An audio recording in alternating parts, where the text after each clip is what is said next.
Sosok Asniani, pensiunan guru TK di Muaro Jambi diminta kembalikan gaji 75 juta, ngaku tak sanggup.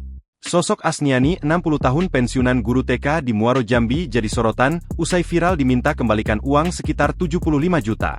Uang tersebut merupakan uang gaji beserta tunjangan selama 2 tahun. Asniani merupakan seorang guru TK negeri di Sungai Bertam, Kecamatan Jaluko, Kabupaten Muaro Jambi. Dia seharusnya pensiun di usia 58 tahun, ternyata Asniani menerima gaji sampai usianya 60 tahun. Menurut Asniani, dia memang menerima uang tersebut, namun selama 2 tahun itu dirinya tetap mengajar seperti biasanya. Diakuinya, ia tidak pernah diberitahu oleh siapapun jika batas usia pensiun seorang guru adalah 58 tahun. Saya sudah bertanya di Taspen, kata orang di sana usia pensiun guru 60 tahun, kata Asniani. Sebab selama 2 tahun itu dirinya tetap mengajar seperti biasanya, mengingat gajinya selama 2 tahun tersebut juga terus dibayarkan.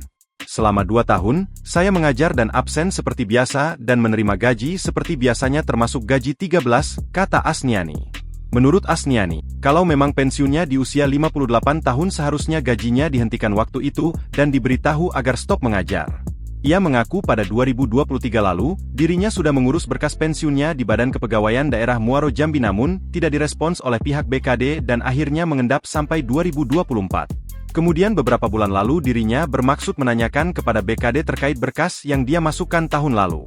Namun ia justru mendapatkan informasi harus mengembalikan dana sebesar Rp75.016.700 kepada negara, karena usia pensiunnya di usia 58 tahun. BKD menganggap ada kelebihan bayar selama 2 tahun. Atas hal ini, Asniani menyatakan tidak sanggup untuk membayar uang sebesar yang disampaikan oleh pemerintah Kabupaten Muaro Jambi. Apalagi menurutnya hal itu bukan sepenuhnya kesalahan dirinya, namun juga kesalahan dari pemerintah.